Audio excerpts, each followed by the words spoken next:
conflict avoided is conflict multiplied. So not being afraid of conflict, healthy conflict, I should say, I think it's important.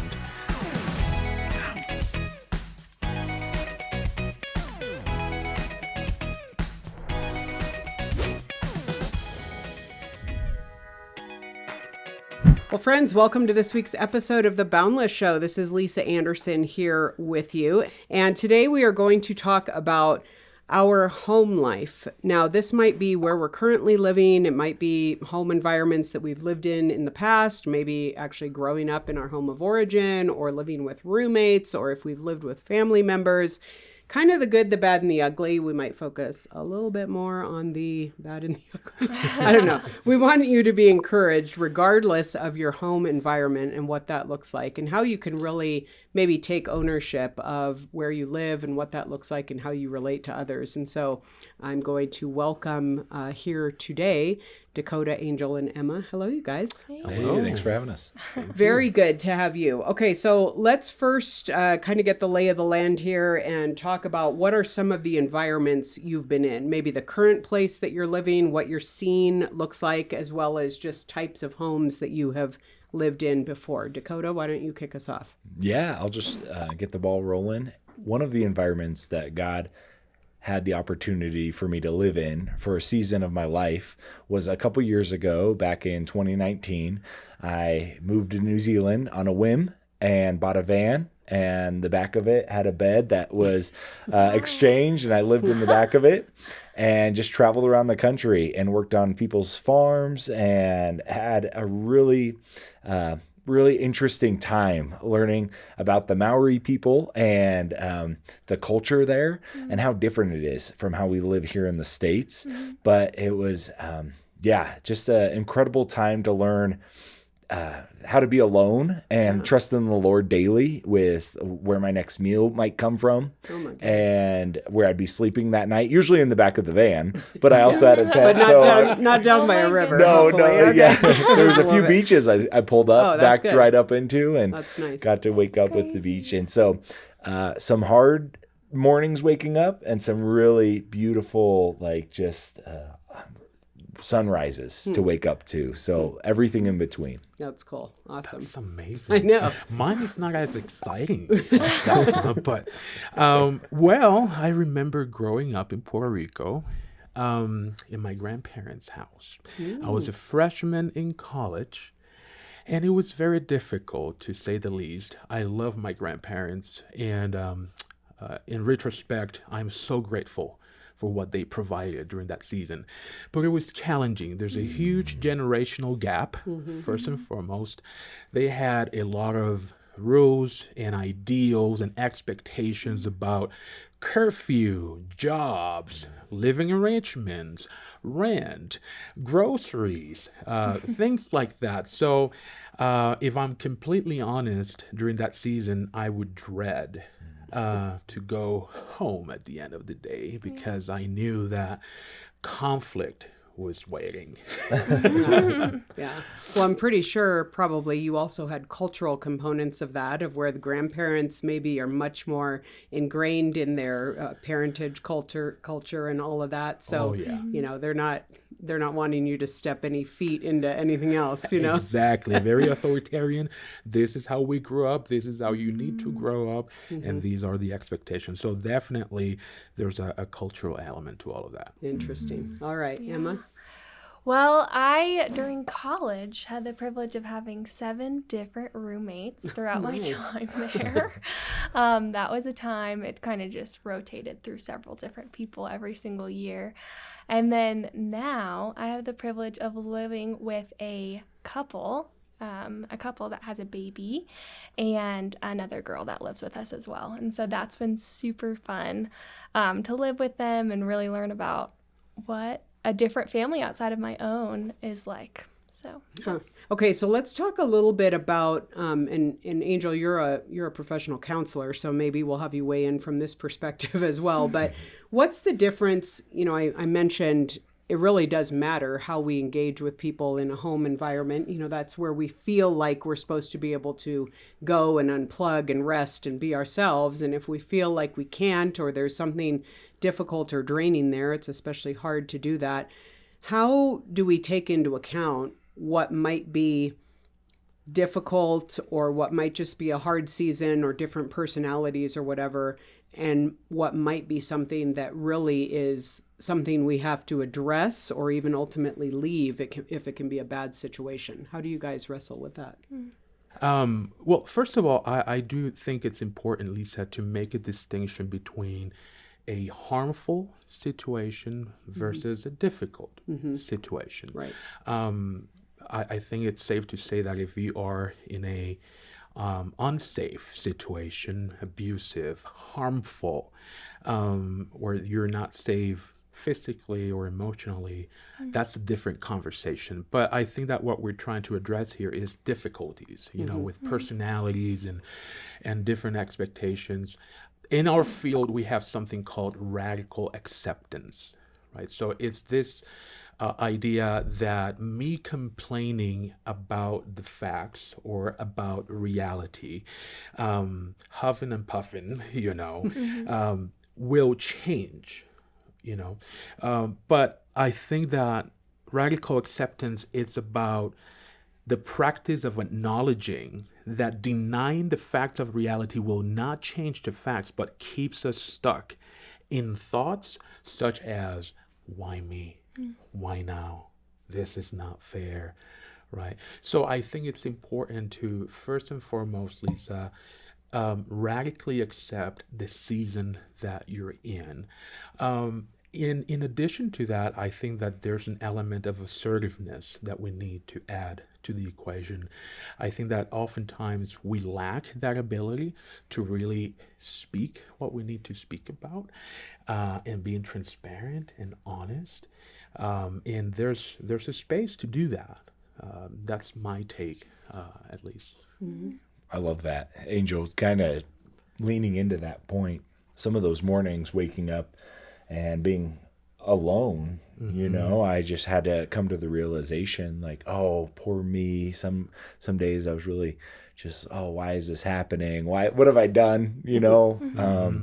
And it was a total mind shift, and it was a radical one that I had to make and say, no, get up, get out there, go to the coffee shop, strike up a conversation with a stranger, learn, and just ask those questions. And that shift made night and day difference between a day in, day out of either poor me mentality or no, I'm going to get out there and get after it. And it was so cool to see that mind shift after a few months on the road, and just thinking, like, what have I done?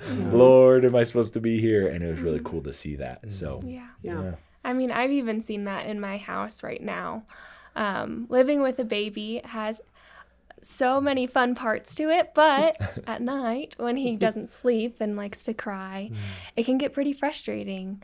But I can either decide to figure out what I can control in my space and shut my door. I got a sound machine for myself as well, and just get excited about living with a baby and just all the perks of it's kind of like being an aunt to this baby, of just being able to play with him every single day. But yeah, and just lean into the great parts of living with this, rather than just being frustrated about it all the time. So we often underestimate how much we can learn about ourselves as we're living in different situations, especially when it involves other people. And so I'm just thinking of my own situations. I had a long season where I lived in my own home, and I always tell people it was fantastic because I get along great with me.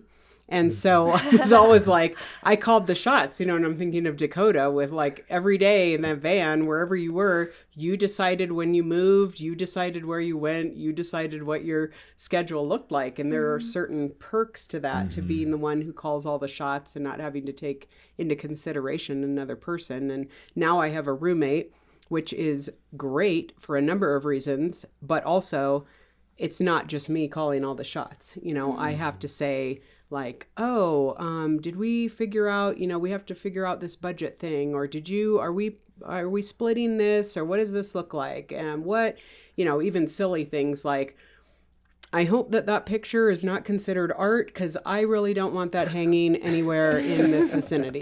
Just stuff like weird things, where you have different opinions on stuff. And so how do you do, I mean, Angel, you alluded to this, really embracing and accepting where you are and the situation you have. What are some great practical ways to do that and to even grow from your experience beyond, obviously, getting a sound machine is a great start. So that's a great way. That's a great practical means of making this happen. But how do you take a forward look at your situation and maybe, even the situation we're all in right now as we think of that, what does it look like to truly actually grow from that experience and learn and choose to enjoy it instead of just endure it?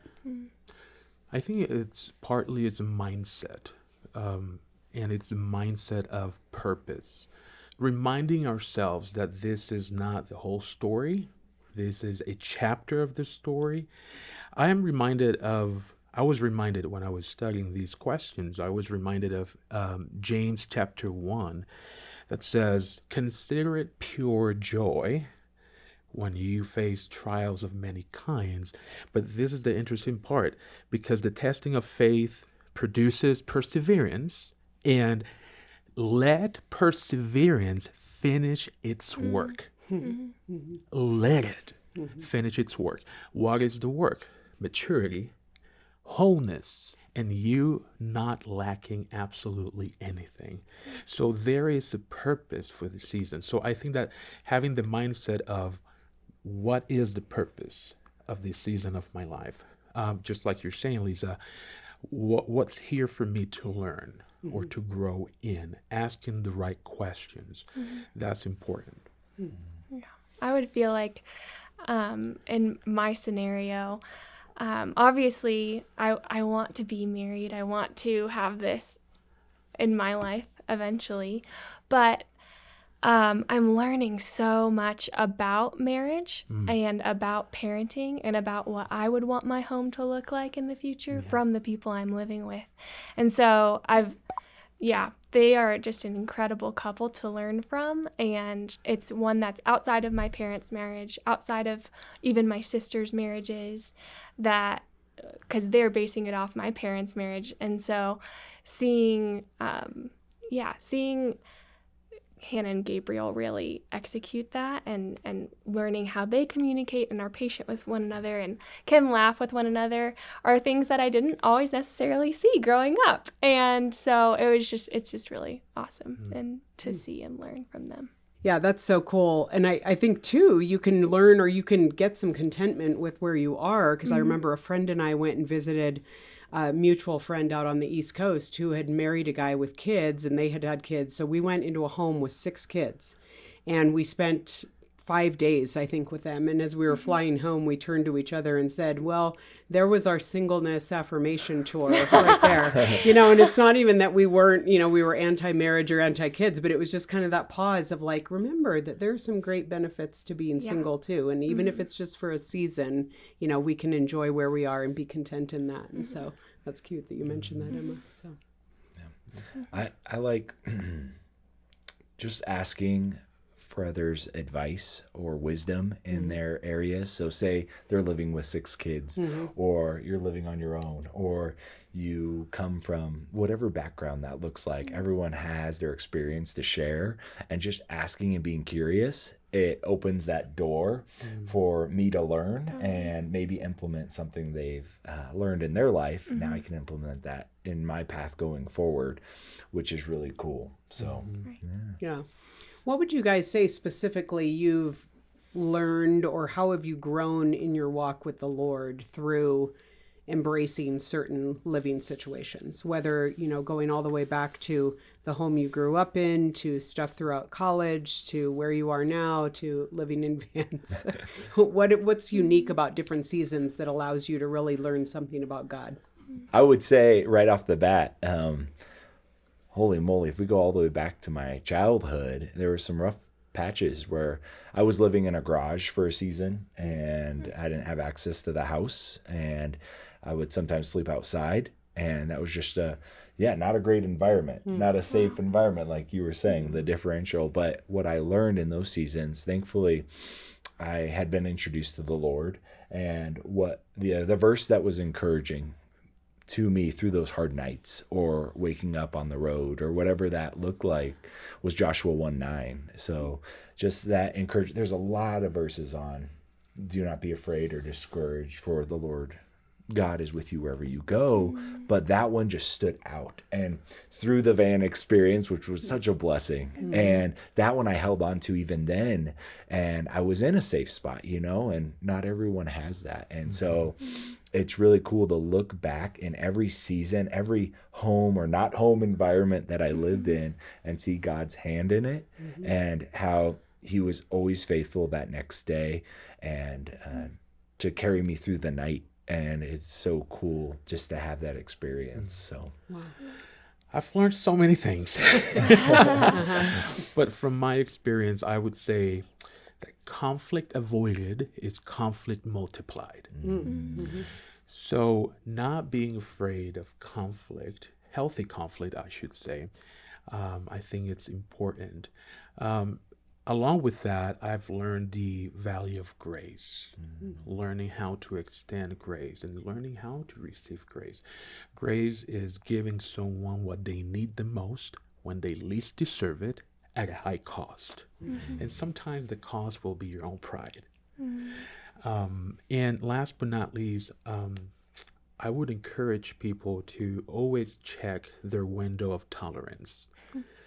And check for red flags and warning signs, like always being irritable or angry, avoidance, dreading going back home, extreme nervousness and anxiety. Check your window of tolerance. By that I mean, do you have room in your heart at this very moment to undergo conflict? If the answer is no, well, what things can you do practically to widen or open up that window of tolerance? I have my own scale. It's from 1 to 10. 1 being like window is shut down, and 10 is it's wide open. If I am between a 3 and a 2, I either take a nap or I eat, grab a snack, go for a walk. I need to decompress, and I need to open that window of tolerance so that I can show up to the relationship, so that I can show up to the environment regulated and with integrity. So those are my 3 cents. That's good. That's awesome. Yeah, when I first moved out to this state, I lived alone for a stint. And I learned during that time that I do not like living alone. And I find it really hard to not have anyone to bounce ideas off of.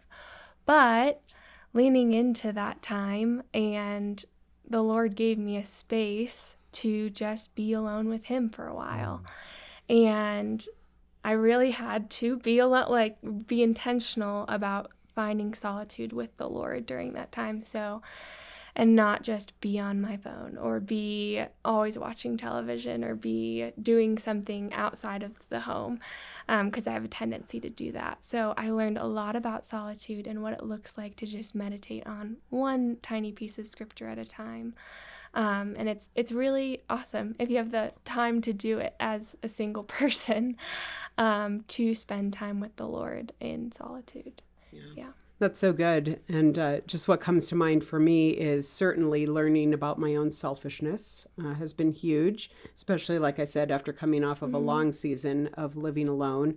And also what I can learn from others. My current housemate is very different than I am. And so to not think that every single way that I do something or think about something is the right way or even the only way or whatever. So I think that's helpful, or that's been helpful for me. And then too, just to be mutually accountable and encouraging of another person is really helpful, because I think that's something to easily bypass and just say, oh, whatever, I talk to people at work or I do. But that person that you're living with is going to see you at your worst at some point, probably. So that's been helpful as well. I think too, just as we finish here, because I want to say this based on what Angel said, I think it's also okay for us to recognize that if you're in a less than desirable situation, it doesn't mean that, well, I better just, white knuckle this or grin and bear it because this is character building. Well, maybe you need some character building, and that's good to stick to something, maybe and learn from it. But also, you don't have to tolerate something horrible, or whether or not you're part of it, you're part of the problem. But yeah, figuring that out as to what works best and what might be healthy and what you might need even in this certain season, I think is a good thing to reflect on as well. So you guys, thank you so much for weighing in on this. What a great conversation. Thank you. Appreciate it. Thank you for having us. Thank you.